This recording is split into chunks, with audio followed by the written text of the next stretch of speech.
അല്ല ഇതെന്താ ഇപ്പോൾ കഥ, കയറാത്ത ഓൺലൈൻ ഷോപ്പിന് ബാക്കിയില്ല. എല്ലാം കയറി എറേ ക്ലേയും എല്ലാ ക്ലേയും നോക്കി, പക്ഷെ ഒന്നും കിട്ടിയില്ല. ലാസ്റ്റ് ഓരോ കടകളിൽ കയറി ഇറങ്ങി ലാസ്റ്റ് ക്ലേ കിട്ടിയിട്ട് സാധനം ഉണ്ടാക്കി കഴിയുമ്പോഴത്തേക്കുണ്ട് ആ ക്ലേ വീട്ടിലുണ്ടാക്കുന്നത്.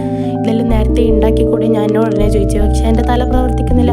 അതൊക്കെ പോട്ടെ, നമ്മൾ ഇവിടെ ഉണ്ടാക്കാൻ വേണ്ടിയിട്ട് കോൺഫ്ലവറും ഗ്ലോവും കുറച്ച് ബോഡി ലോഷൻ മതി. ബോഡി ലോഷൻ ജസ്റ്റ് ഒന്ന് മണത്തിന് വേണ്ടിയിട്ടാണ്, വേറെ ഒന്നല്ല. ഈ രണ്ട് മെയിൻ ഇൻഗ്രീഡിയൻ്റ് ആട്ടോ. അപ്പോൾ ഇതൊരു കവറിലൊക്കെ നല്ലോണം പൊതിഞ്ഞ് ഒരു എയർ ടൈറ്റ് കണ്ടെയ്നറിലൊക്കെ ഇട്ട് വെച്ച് കഴിഞ്ഞാൽ നല്ല കുറേ പോകും. ഒരു 5-6 months ഒക്കെ പോകുമെന്നാണ് ഞാൻ വിശ്വസിക്കുന്നത്. അതുകൊണ്ടാണ് ഞാൻ 2 കവറിലൊക്കെ ആയിട്ട് ഇട്ട് വെച്ചിട്ടുള്ളത്. സോ കുറച്ച് കോൺഫ്ലവർ എടുക്കുക, എന്നിട്ട് അതിലോട്ട് കുറച്ച് ഗ്ലൂ ആഡ് ചെയ്തിട്ട് നല്ലോണം മിക്സ് ചെയ്യാം. സോ ഇങ്ങനെ സ്പൂണും ഐസ്ക്രീം സ്റ്റിക്കൊക്കെ വെച്ച് മിക്സ് ചെയ്ത് കഴിഞ്ഞാൽ അത്ര ഇതാവില്ല കേട്ടോ. അപ്പോൾ കൈ വെച്ച് നല്ലോണം നീഡ് ചെയ്ത് കൊടുക്കണം. അപ്പോൾ ഗ്ലൂ ഞാൻ കുറച്ചായിട്ട് ആഡ് ചെയ്യുന്നുള്ളൂ. നമ്മൾ കൈ വെച്ച് ഇങ്ങനെ കുഴക്കുമ്പോൾ അതിൻ്റെ ഒരു ഇതാകുമ്പോഴാണ് ഞാൻ കുറച്ചും കൂടി ഗ്ലൂ ആഡ് ചെയ്തത്. എന്നിട്ട് അതിലോട്ട് നമ്മൾ കൈക്ക് കുറച്ച് ബോഡി ലോഷൻ ആയിട്ട് നല്ലോണം സ്പ്രെഡ് ചെയ്തിട്ട് നമ്മളെ ക്ലീൻ പഠിച്ചെടുത്തിട്ട് ചെയ്യാം.